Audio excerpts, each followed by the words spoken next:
Bonjour, c'est notre troisième vidéo sur la prière. Alors, nous avons vu précédemment que prier, 1. c'est parler à Dieu. Et 2. Quand nous prions, nous louons Dieu, nous acceptons sa volonté et nous lui faisons confiance, exactement comme Jésus nous l'enseigne dans la Bible. Aujourd'hui, nous allons essayer de répondre à la question suivante. Pour qui prier ? Pour y répondre, je vais utiliser un moyen mémotechnique que nous a donné un pape, le pape François. Ce moyen, c'est la main de prière. Donc, avec chaque doigt de la main, nous allons pouvoir nous rappeler pour qui prier.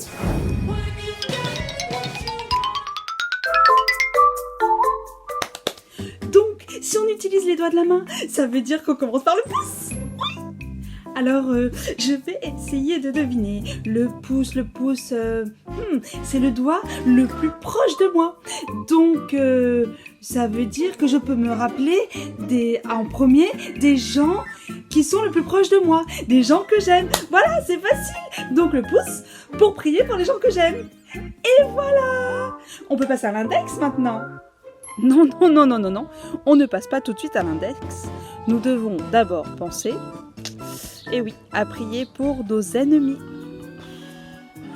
J'espérais éviter cette partie-là.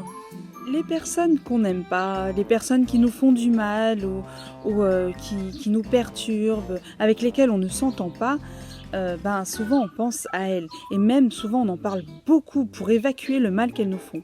Et ces personnes-là, Jésus nous demande de prier pour elles. Donc, quand on dit... prier en premier pour les personnes auxquelles on pense, ça veut dire autant les personnes qu'on aime que les personnes qu'on n'aime pas. Oh là là, c'est vraiment très très difficile.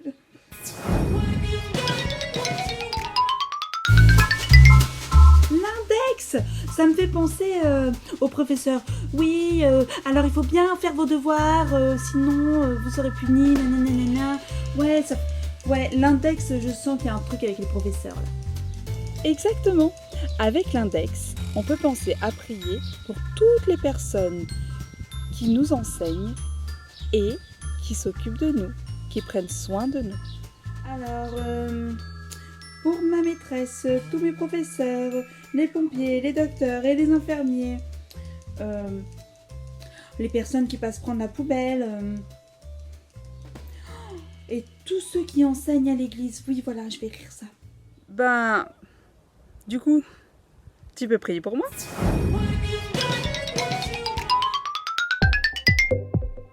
Le majeur, c'est le doigt le plus grand de tous. Et comme c'est le plus grand, tu peux penser à toutes les personnes qui sont au-dessus de toi, qui ont une autorité sur toi. Ça va de tes parents jusqu'au président de la République, en passant par la police, le maire de la ville, etc., etc. Je te laisse faire preuve d'imagination pour trouver toutes les personnes pour lesquelles tu peux prier et qui ont une autorité. Mais tu peux aussi penser à toutes ces personnes qui dirigent l'Église et qui ont autorité dans l'Église pour que Dieu leur donne de la sagesse dans toutes les décisions qu'ils auront à prendre. Oh là là! J'avais jamais pensé à prier pour eux, moi. Je les connais pas et en vrai... en vrai, je pense jamais à ces gens-là.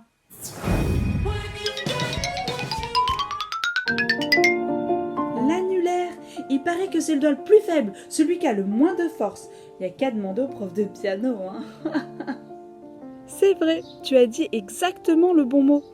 Comme ça, ce sera plus facile pour toi de te rappeler de prier pour les plus faibles.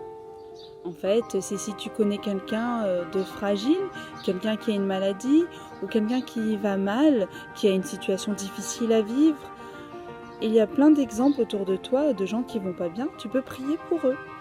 Tu peux aussi prier pour toutes les personnes qui vivent des changements importants dans leur vie.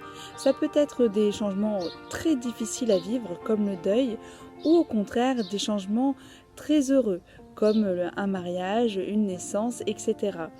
Chaque changement dans nos vies nous demande de nous adapter à une nouvelle situation. Et dans ces moments-là, on est souvent fragile. Et c'est toujours rassurant de voir que des amis prient pour nous.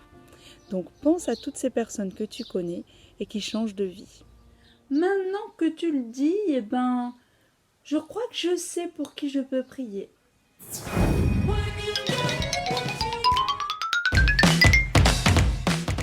Et on termine par l'auriculaire, le plus petit de tous.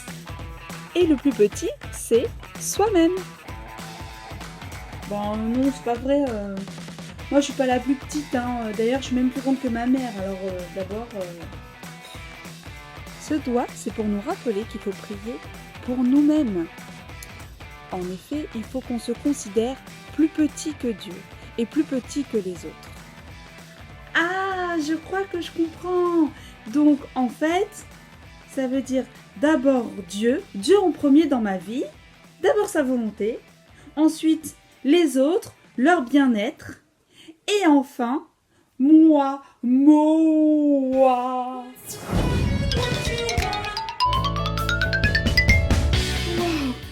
ça fait quand même beaucoup de personnes à qui penser. Heureusement, maintenant j'ai ma main pour me rappeler pour qui prier. Par contre, ça va me prendre un temps fou. Mais alors, quand est-ce que je dois prier, moi? Ça, on en parlera la prochaine fois. Persévérer dans la prière dans une attitude de reconnaissance. Colossiens 4, 2.